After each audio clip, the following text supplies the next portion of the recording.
Hi, ho, everybody, and welcome back to D Plus Us Weekly, the show where we talk about shows exclusive to Disney Plus, episode by episode, week by week, for our enjoyment and yours. I'm one of your hosts, Griffin Denell, Griffey D. Patton. With me, as always, is the wonderful, the amazing Mr. Mitch George. How are you doing after one hell of an episode? Vindicated, because this, I want to say it was either the past episode or the one before that. I said exactly what this was going to be. I didn't know it was going to be this week, but it happened exactly the way I predicted it was going to happen, with the timelines and the flashings and the tarots. And it was perfect. We got our Lilia episode. Perfect episode of television. I love how it's like everybody was like, yeah, there's no fucking way that they're dead. No. And they just happen to end up in one of the coolest places in the entire road. Like, I love this. By the end of this, question mark? I mean, not question mark. A discussion to be had. Yes, we'll get there. Because there's one evidence that could say that she might be alive. But that's beside the point. Of course, folks, today is episode, episode 7. Of Agatha we have 8 All and Along. 9 next week as a double feature to wrap this show. And I'm not ready for it to be over, Griffin. Neither am I. This has been a fantastic show. It's been a fantastic ride for us. Of course, folks, if you haven't seen the episode and don't want to get spoiled, go watch the episode and come on back for this week's episode. Episode 7, Death's Hand in Mine. The reason I made that comment, though, about not ready for this to end is because I don't actually other than the end of the road, I don't know what we're building to. Like, they've set up the Salem 7. They've set up Rio. But, like, what's up? I mean, we'll find that out. Before we talk about that, I got one more piece of housekeeping, folks. Remember that you can go check out the video version of the podcast if you're listening over at youtube.com/@D+us, where you can see our lovely faces and the random lovely Spider-Man sweater designed by, I think it was Ashley Eckstein. It is a very good sweater. It's much better than my crappy Samus shirt that I've been wearing for 2 days. Yeah, it's a dope sweater. I think I got this on, I want to say, the Disney World trip that I went on last year. It's a good one. At the Character Factory outlet in Orlando. Look, the amount of stuff I've purchased there. It helped. You start your trip there and you are much happier to not spend $300 in the parks. Oh, yeah. But we're not talking about the parks today. Unfortunately. Although, I'm surprised we haven't talked about, like, Agatha being in the parks. Okay, well, this isn't the first year she's in the park. She's in Oogie Boogie Bash. Right. And she started being in Oogie Boogie Bash back in WandaVision times. But are they doing, like, I guess there isn't really there's one outfit for this show. They're not going to do her in all the different costumes from they have her in, like, the trials. The base outfit that she has. The purple? Yeah. I'll send you some videos. It's actually pretty dope. We don't have to talk about that right now. We got to talk about this episode. But yeah, episode 7. Getting Lilia's story here. Getting the entirety of Lilia's story here. As well as some other fantastic bits about everybody else here, especially Billy or William, depending on... We're going to find... Well, we thought we were going to find out, but that wasn't what we were reading, which we'll get to. Because I thought that was great. I'm like, oh, this is the character... character discovery segment that I needed, but right off we're going to hold it. What I want to say is it's very hard to tell a story in a single episode of television when you are not doing it sequentially. When you're jumping around in time like this episode does, it is very hard to tell a full coherent story. They fucking nailed it in this episode, to the point that this is one of the best episodes that Marvel has put out of any of their TV shows, period. It is so well done with Lilia's history, the coven, what every different character needed in it.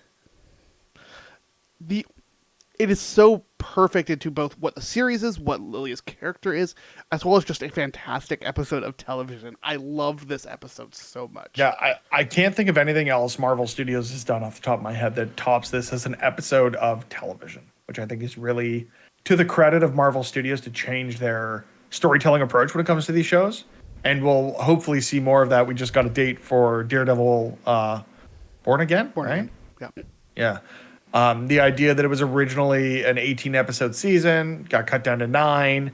but that the story was then divided up between 2 seasons of that show. So rather than trying to do this huge, big episodic thing, they're realizing, we can tell more meaningful stories by, cutting this up in ways and diving deeper into some of these characters. And I think that's going to be the right approach for reintroducing this character or that character, Daredevil, into the MCU. And I think just in terms of the way this was written as television was really, really well thought out, really well planned from the onset. We talked a little bit earlier into the show about these random outbursts from Lilia and what is it going to mean, and ultimately predicting, there's going to be reason for it later on. And the fact that we got to a trial, the trial was tarot. As soon as even before they revealed that Lilia and Jen were still alive, which I think we all kind of imagined they would have been. As soon as I saw tarot, I'm like, oh, this thing's about to go down. This was the one I was most excited for, partially because tarot is kind of the one thing in this show that I actually understand.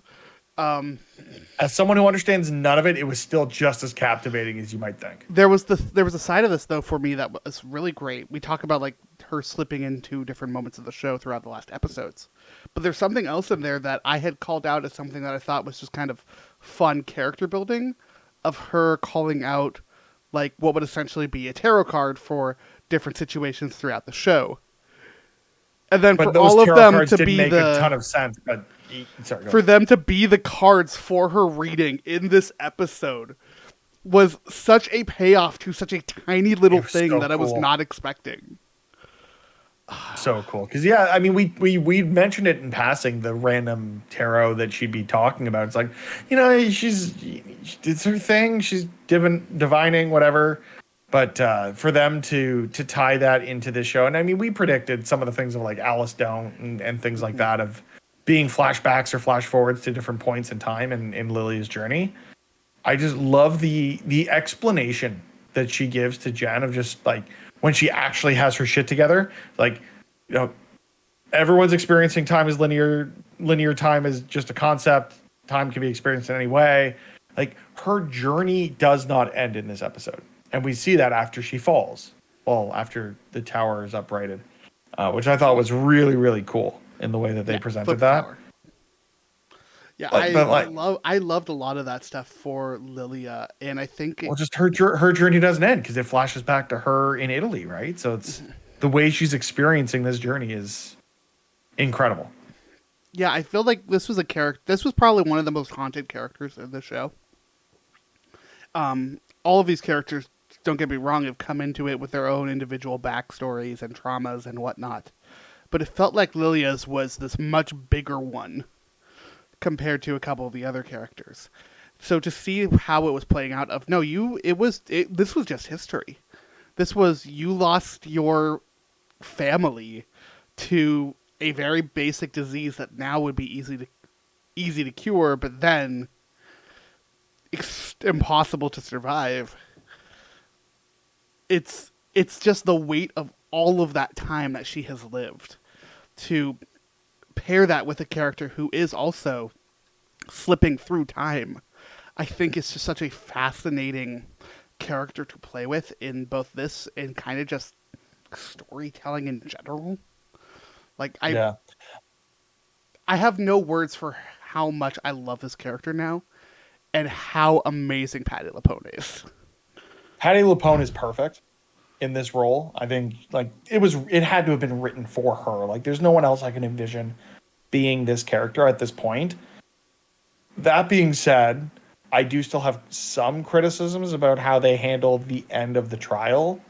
The idea of her understanding what overstaying the trial means kind of came out of nowhere, but I guess could be, hand-waved off as part of the way she explores time. Yes and no. We've seen it a couple times of like the water breaking through the wall of the one dungeon, or like the house being set aflame. We have seen them oversee. Yeah, I hadn't really thought of it that way. The other thing, though, is just the idea of impaling the seven. One, is that enough? Probably not. Two, if it is, it's kind of a weak payoff for something they've been building towards as a threat the entire show. Yes. I agree, but I can also see the potential of it. I love it being this big moment for Lilia to basically rid them of the Seven. At the same time, I also felt like the Salem Seven was really felt to me like a stand-in for Agatha's past coming back to haunt her. And I think we're still getting that. I'm not convinced the Seven are dead. I am not convinced that they were the big bads of the show ever to begin with. I don't think the show necessarily needs a big bad even.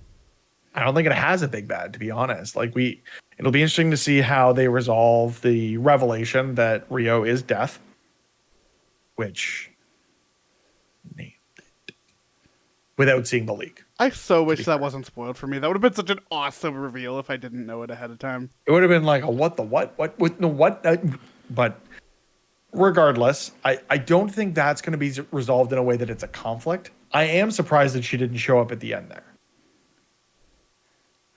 Remember what, oh right, yeah, the end of the episode, the tower reversed or raided. Yeah, I mean, I am surprised on that as one as well, or at least that we didn't get them coming out the other side.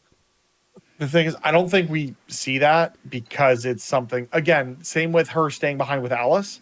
I do think it's something over the course of the next two episodes gets revealed, the way that she's been collecting bodies through this journey and what that entails to the end of this journey up the road. Yeah, this doesn't feel like a show that needs a big bad, because there's enough baggage with the characters trying to navigate this treacherous journey that is enough for me. Frankly, also, if you want an antagonist in the show, I think it's still Agatha. It is. I think despite her being the protagonist, she's also the antagonist of this show. And I think that's very well done, whether it's in her trial or throughout the entirety of Teen's story. Feels weird now to call him Billy after we've been calling him Teen for so long. No, teenager, when you really got to reprimand him. That was such a great bit. There's that. Like, Jen has the best one-liner there, and I think Agatha has a great one earlier as well. As like, yeah, of the you want a straight answer, ask a straight lady. There's a couple of really good queer jokes in this episode, and I just want to shout them out because they were fucking funny. Yeah, I mean, Teen has one too after the costumes are revealed, right? There is the costumes, but it's also when Lilia is asking who wants to be the person who's getting their fortune read. So it was who wants to be the queerant. The queerant. Yeah. I'm the queerant. Like, yeah. Yeah, you are, Joe. You're going. Even though I'm pretty sure nobody, not a single person in this show is a straight person. But no. Yeah, there's so much great about this episode. We haven't even gotten to the thing I want to talk about, which is the costumes. I loved the 4 that they chose for this. Real freaking poignant for me. I love that they've got the Disney licensing. You throw Maleficent in there, we're all going home. Maleficent and the Evil Queen. Yeah. In like her hag form, which I thought was hilarious for the potion switch to be the one that gives someone a poison apple. Yeah. But yeah, having Lilia as Glinda the Good and Agatha as the Wicked Witch, I thought was so perfect. It was just funny too, the allegory between, Agatha being there as a green witch while they're revealing that the original green witch is the one they've been on the road with. I thought that was the fun juxtaposition, because we know what the history, or we have a sense of what the history is between these two characters and how that may resolve as the show concludes. But I thought that was a Speaking of that reveal, I love when she reveals that to everyone, and Agatha's like, yeah, you thought I dated nice people? Yeah, like I got baggage, leave me alone.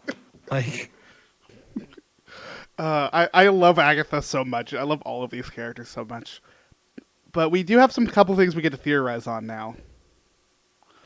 Because we got a 2-parter finale next week. Before we get to the finale, one more thing that we can theorize on is we get William.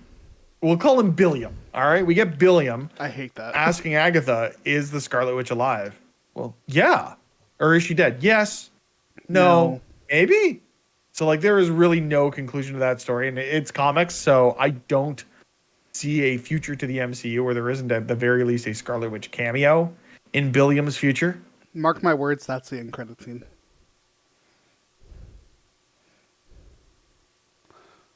I feel like that's more likely something that we'll get in Vision Quest. I don't think it's something we get here, because I think reuniting Billiam with, we'll call him Tomathan. Just tell him Will Tommy. no, Because we it's don't know. Billiam and Tomathan. It's No, Billiam I hate and this bit. Tomathan. This is a I'm bad doing this bit. here. This is a very Hashtag bad Billiam bit. and Tomathan. It's a thing. Mitch, this might be It's one of your happening. worst bits, even. I don't care. It's late. I'm tired. I've been in the office a lot this week. I'm not gonna be able to stop this, am I? No, you can stop. Go No, theorize. no, Do your finale theorization. I want to go to bed. no, I'm so just it's fine. giving you crap. No, I do think that I I know. think that Tommy is going to be like, I think the reuniting them, or at least the this is where he is, go get him, is going to be the finale, and then there will be the reveal of Scarlet Witch being alive in the post credits. But there's a lot of theorizing here from even just within the show itself, with some of the stuff that Lilia says. We've got her warning to Agatha of when she calls you a coward, hit the deck. What is going to happen? Presumably, confrontation with Rio. It seems. Did yeah, that seems the most likely.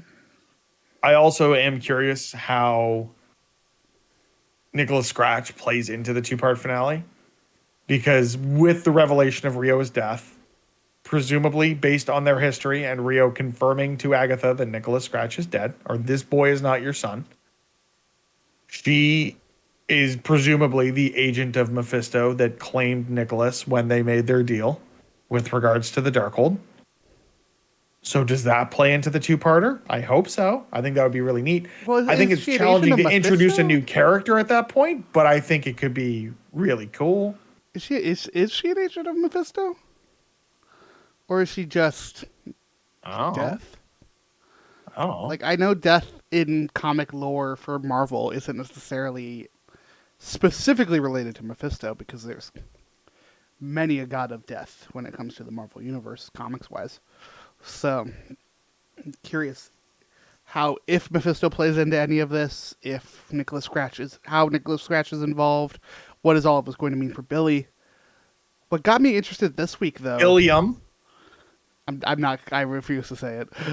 Do it. Say No. it. Say it once. No. Please. No. Just say it once. Absolutely Just say it not. once. Say it with me. No. Ready? 3, 2, 1. Billy. Ilium. What I I'm not no dropping this. the one I'm interested in the most, though, at the moment after this episode, is what is Jen's future? Oh, 'Cause he it's dropped- the same. It's the same future of everyone else who did this, who took this trip down the road with Agatha. Well, but like Lilia makes a point to say that Jen is their future. Like that is the future card of what there's being pulled there. Okay, so I want to circle back for 1 second to the idea of Death and Mephisto. As part of Secret Wars 2, Mephisto's goal is to steal the Beyonder's power to win the favor of Death. So, like, there's some fucking right. going on there. I forgot in the So- comics. In the comics, Mephisto and Thanos were in a pissing match over who loved Death more. Exactly, and I could see that happening here. Although the whole Thanos being turned to dust thing might complicate things. I mean, you a little don't have to bit, do the but- pissing match. No, I know. I just was poking fun, but I Hey, I just bring could someone see back in there the being Thanos copter. something there. Guess what? More references to the Thanos copter, because that's still one of the funniest things in comics history. Can't believe that we got that in the fucking Void and Loki. Yeah. There was a lot of surprises in the Void, but alas. Like Throg. That was one of the less best surprising ones, honestly.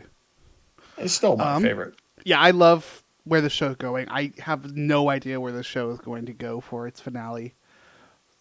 Do you think... Do they reunite Billiam and Tomathan? I don't know. I don't think so. Could it be one of those things where that, like, Billiam believes what he's seeking at the end of the road is Tomathan, but it ends up being something entirely different? I still hate this bit. I do think he's going to learn where Tommy is. Like, I do think that is at the end of the road for him. Yeah. Whether or not And they then it becomes actually part of the meet. Vision quest to reunite the Maximoff family. Mm-hmm. You know, Billiam, Tomathan, Scarwitch, and Well, because that is the question: is like, where the hell White is Vision. Vision Quest going to fit in all of this? Because Vision Quest has been kind of theorize. It's got to be the finale of 3. this. It will be the finale of this trilogy. Multiverse of Madness kind of exists, and that's fine. But I do think that the storytelling arc here, and I do hope that Jack Schaefer is a part of the creative team, if not the showrunner for Vision Quest, because I feel like the story they've woven between WandaVision, this, and the eventual conclusion in Vision Quest, I think is going to be a great trilogy of stories to tell with these characters in this MCU world. Yeah, what's interesting to me about this is that this story could very easily have been done if Wanda was still alive. Yeah. And again, I still think she is. Well, like what I'm saying, without the events of the multiverse, without the events of Multiverse of Madness, because again, we all have our own individual issues with that movie, but that movie does undo a lot of what WandaVision did for Wanda as a character. I could totally see them. What's interesting about this show is that it feels like it almost undoes a little bit of what Multiverse of Madness was doing for Wanda. Which is honestly only to the benefit of the character. I was going to say, and it's all been good shit. Yeah. Like, I enjoyed Multiverse of Madness for what it was, but at the end of the day, it does Wanda dirty. And I'm glad that, again, similar to, I mean, ironically enough, you look at something like What If and what it did to redeem Ultron in this universe. You can even look at something like, trying to think, like Avengers Infinity War, or specifically Endgame, making Thor the Dark World a better movie in retrospect. I feel like this show, and presumably Vision Quest following it, will make Multiverse of Madness a better film in the overall continuity of the MCU. Yeah, I'm not sure it can do that even for me, just because of the base flaws of the I would movie. have said that about Thor. I would have said that about Thor, but here we are. I mean, it's a watchable film somehow. It is, for me. Multiverse of Madness it still has that base flaw at the very core of the movie of using America as a MacGuffin. That's true. Not great. Don't use people as MacGuffins in movies. Just stop. It's not as interesting. I mean, we got Thunderbolts asterisk next year. Shoot, you're right. Doing it again, Griffin. They can't keep getting away with this. Well, here's the thing. My theory is that Sentry is going to end up being the villain of the movie. Yeah, but still, Sentry is going to be the MacGuffin until we get to the point that that's revealed. Yeah, and but that's a problem. Yeah, but if he's the MacGuffin for the first 15, 20 minutes of the show, it'll be the first 2/3 of the movie. Fair enough. Like, my point is, if he's the MacGuffin for like the first half of the movie, I think that's acceptable. And then they realize what's actually happening and whatnot. But we don't know anything about that movie yet. We can't really judge that one yet. We're just speculating at this point. We know more about What If season 2 than we do, or season 3. So here's I have 3 questions for next week. 2-parter. First off, do you think we'll get a flashback at all to Agatha and Rio's relationship? 1000%. Yeah, I agree. I do think that's kind of going to be the big. I think that's going to be the big highlight, honestly, for part 1 of our finale, and then part 2. I feel like with more of the character growth in part 1, we could actually see part 2 open with that flashback. True. They reveal something major at the end of the first part, maybe to do with Nicholas Scratch, and then the flashback to start the second is that interaction. It is the deal struck with Mephisto for the Darkhold in exchange for Nicholas Scratch. I was going to say part 2. Question number 2 is: do you think we see Nicholas Scratch? Yes. Whether it be flashback or present day, we're going to see. I think we're going to see that. Like, that is what. Like, Agatha is a flawed character, and that is her origin. I do think by the end of the show we've seen Agatha's origin, and the origin is the Nicholas Scratch thing. And then my final question for you, the question we have been asking since early WandaVision days: we getting Mephisto? No. Interesting. The internet's not going to be happy about it. The internet has not been happy about this show at all. That is also very true. I do think bringing in a character of that. Honestly, Mephisto feels like a better Spider-Man villain at this point than he does a Wanda Agatha Vision villain. So I know there was a lot of those hints in WandaVision that Mephisto was pulling the strings or whatever, and it didn't end up being the case entirely. Although the Darkhold and all of that and the history of that tome. But with where we're at with Spider-Man in the MCU, I think telling the Mephisto storyline there is way more meaningful and gives you more screen time to introduce that character and the occult as part of the Spider-Man stuff than it does. They did all of it already to Spider-Man though, without Mephisto in that case, because like Mephisto's deal to Spider-Man is very much tied into those relationships that he no longer has. So it is, but I'm wondering what he could bargain to try to get some of that back. Similar to I still think there's a story to be told with Mephisto and Spider-Man because I do feel like Mephisto makes a better Ghost Rider or Spider-Man villain than he does an Agatha. See, I like him as a Agatha. I like him with Agatha and Wanda, but I like him even more when it's most of the mystic side. Like I think Mephisto's best combatant is Doctor Strange. Like I stand by that. Even some of my favorite stories are when Mephisto takes over Vegas and fights Doctor Strange. It's a weird story, but it's great. See, I don't think that's where we'll go with any future Doctor Strange story. I do think where they're leading is maybe revisiting Dormammu. Yeah. Well, they have to do the Dark Dimension if they're going to do his wife. What's her name? Clea. Clea, thank you. Like she is the Sorcerer Supreme of the Dark Dimension, so it makes sense. So that's where they're going with that story. Yeah, I do think Mephisto has a shot. Getting ahead of ourselves. I don't think Mephisto's going to properly show up, but I think there's still going to continue to be references and stuff. Mephisto is too important a piece of Billy and Tommy's story. William and Thomathan. No, I'm talking about the characters Billy and Tommy from the comic books. It is too much of their story to not include him in some way. So, yeah, I do think we need to understand more of how Billy got into William. And I think part of that can tie into how does Mephisto's history with the Darkhold and how a lot of what was done within the Hex was a mix of Wanda's magic and the Darkhold influence and all of this stuff.